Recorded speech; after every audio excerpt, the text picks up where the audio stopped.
Hi, my name is Mark Williams and I'm a mental health campaigner.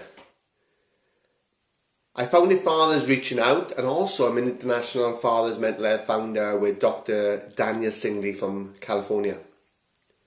I've been working with Dr. Jane Handley now for the last 6 years, and also with my personal experience, I feel coming together has actually made progress in getting the work out there for fathers' mental health. My journey started in a labour ward.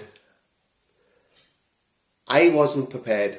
Nobody actually sat me down and said, what is emergency C-section?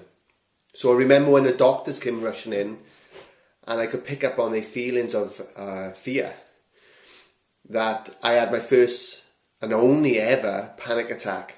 I didn't know what was going on. I felt like I was going to die. I'd never experienced a panic attack before in my life. I was 30 years of age, and I honestly thought my wife and the baby were going to die.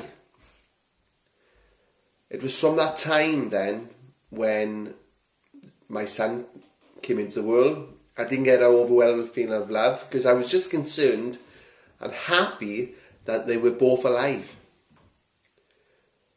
My wife went on to have severe postnatal depression then.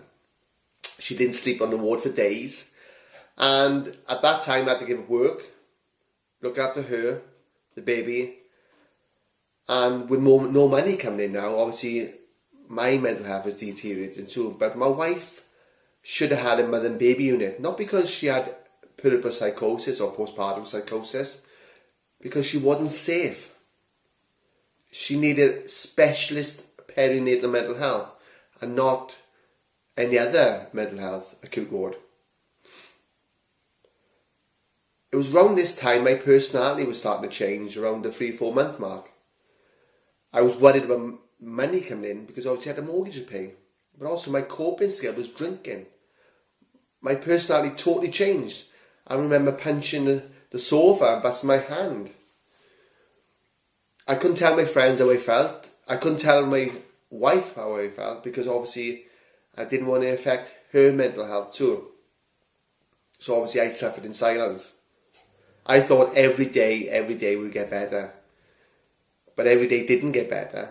And I remember having suicidal thoughts around the 4-month mark. I remember thinking that if a bus hit me, then at least I wouldn't have this agonising feelings because my mind was constantly racing. I couldn't stop it from racing. But I carried on. And in fact, when my wife did get better, I still carried on with what I know now. I was depressed. But my depression did lift slightly, and I used drink obviously to cope with that. But it wasn't until 6 years later, when another trauma happened in my life, I witnessed my grandfather passing away with dementia, and also my mother having cancer, all in the space of 6 weeks.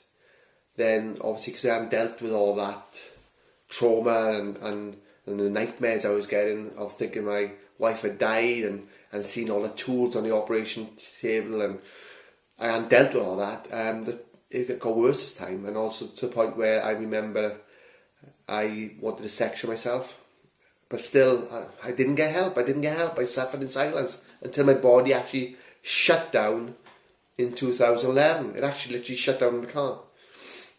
And I didn't have a choice then. I had to obviously seek professional help. And I was lucky enough to get the GP from that day.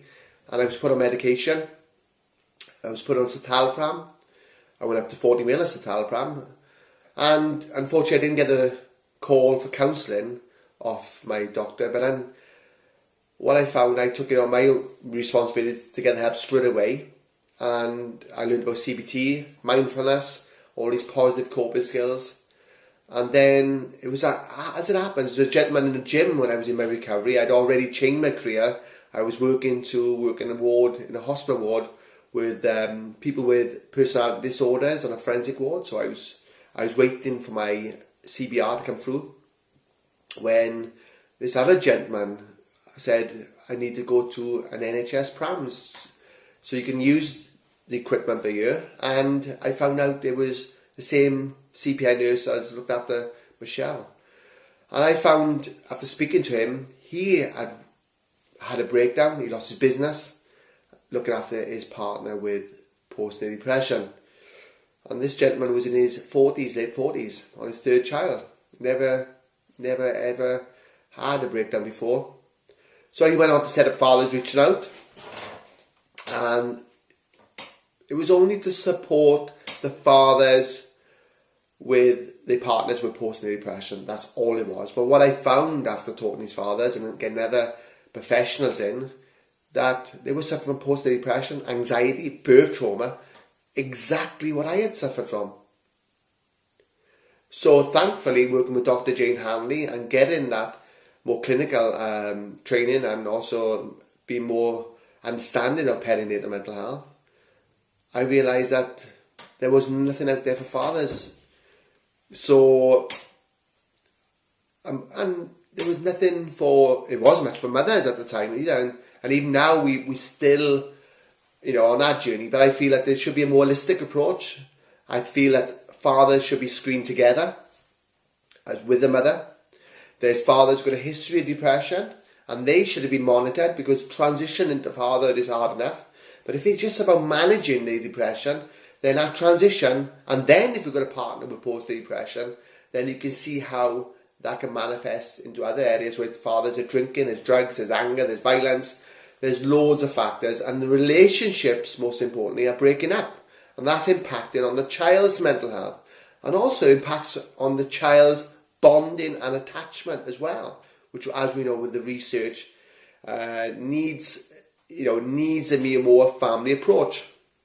There's more fathers now actually staying home.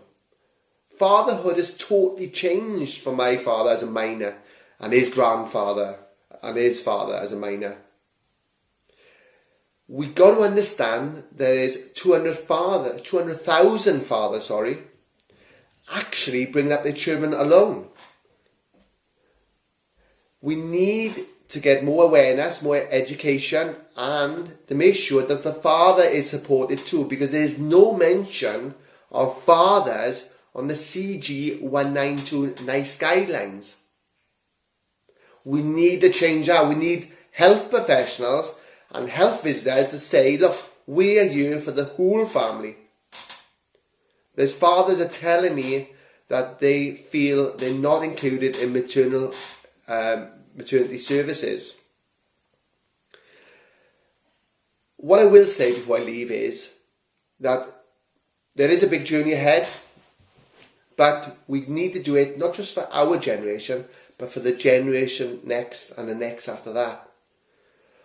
We need other fathers to speak out.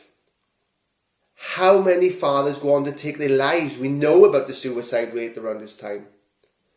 More research and more funding needs to be in place for fathers' mental health too. Not because we feel that there's just, if I'm honest, from an honest point of view, there's not much, there should be more for mothers too, but I feel it should be a family approach, like I've just mentioned early on. So before I go, I want to say this. If you are suffering in silence, go and get the help today, because that's one thing I didn't do. For 6 years, I suffered in silence, 6 years. And if you're a father or mother, go to your GP and make sure you are actually accessing perinatal mental health services. If you want to know more, please join me on Dad's Mental Health Hour, which is every Monday, 8 to 9 p.m. And also join us on International Father's Mental Health Day, where we're open to bring the topic of father's mental health to the media attention and also to professionals to make sure that they are supported too. Thank you.